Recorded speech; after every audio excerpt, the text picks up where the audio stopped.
So, something I find quite fascinating as humans is that we have quite literally been programmed to settle, to sacrifice, and that sacrifice is actually a noble act that we are worthy or more deserving of if we sacrifice and if we settle. And for what? Why would the source of us being the source of source, an iteration of God's source divine, be incarnated here on earth to settle and to sacrifice and to spend our lives doing so?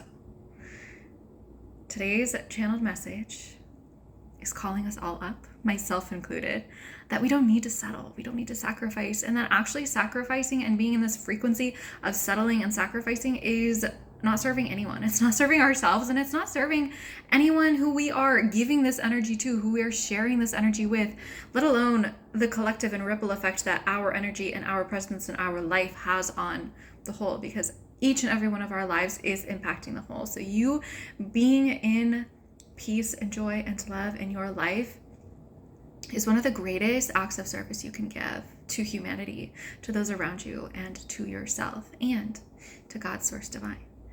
And so with that, let us dive into today's channel message, just taking these few moments for yourself, taking a big deep breath in wherever you are. And with that, let us dive in.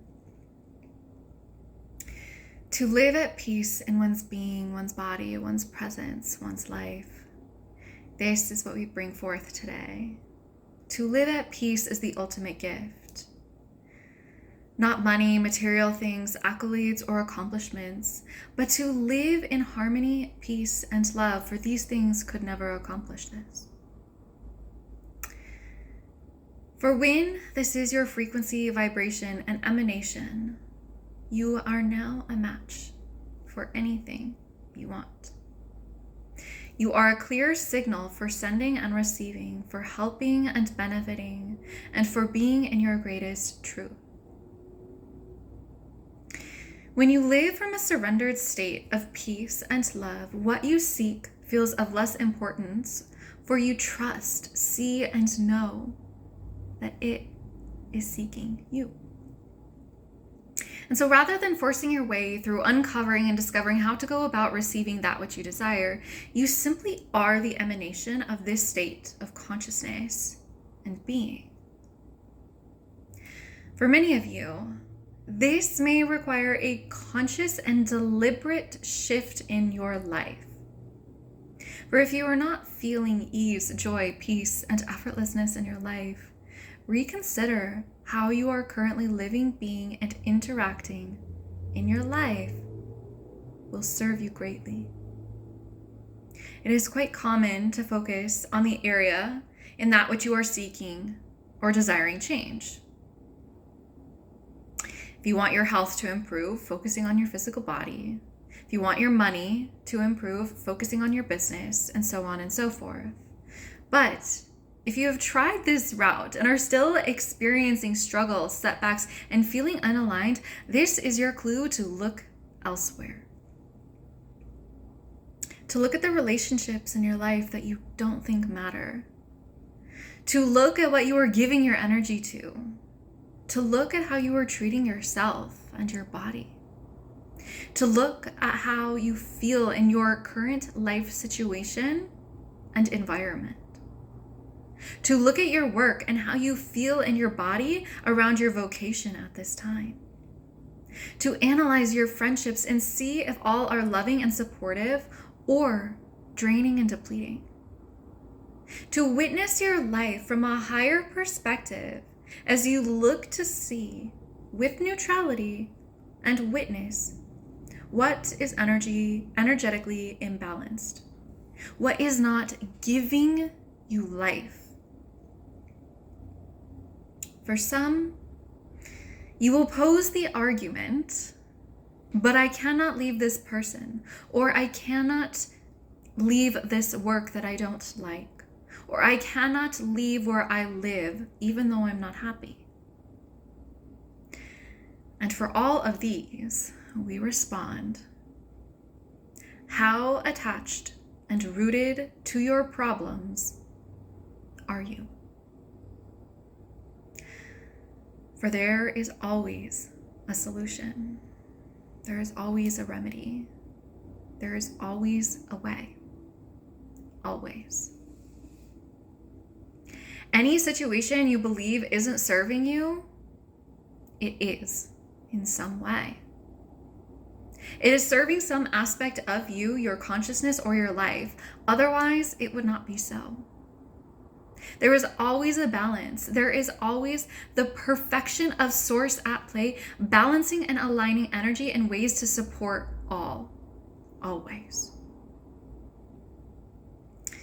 This may mean raising your standards, raising your perception of self and what you are available for. Not from an energy of arrogance, as some of you may have previously viewed this to be, but from a place of radically realizing and accepting that you are the source of source. And if you, the source of source, are not in alignment, peace, or enjoyment of your life, then you may shift and change this. You not in enjoyment or in depletion or feeling unfulfilled is serving no one, not a single person. Even if you perceive it is your job, duty, or destiny to do so. To support and care for others from a place of love and desire is much different than from obligation and resentment. To work hard from a place of passion and dedication is very different than laboring for money alone. These energetics which are at play are always serving you and benefiting you, and thus each and everyone around you as well. And so, as you begin to take radical responsibility and inventory for your life, we invite you to see where you have forgotten that you are God. Where you have forgotten that you are the source of source. Where you have forgotten your power and your truth. And just as you would lovingly help a child up who has fallen down, allow yourself to be lovingly picked up by source as you remember your power, your strength, and your truth. And as you do so, you powerfully serve not only yourself and your life, but all those around you, seen and unseen, known and unknown. For you, living in the frequency of source creation is the most powerful frequency you can radiate and spread. And this is what you came to remember. Embody, live, and breathe. And so it shall be, and so it is.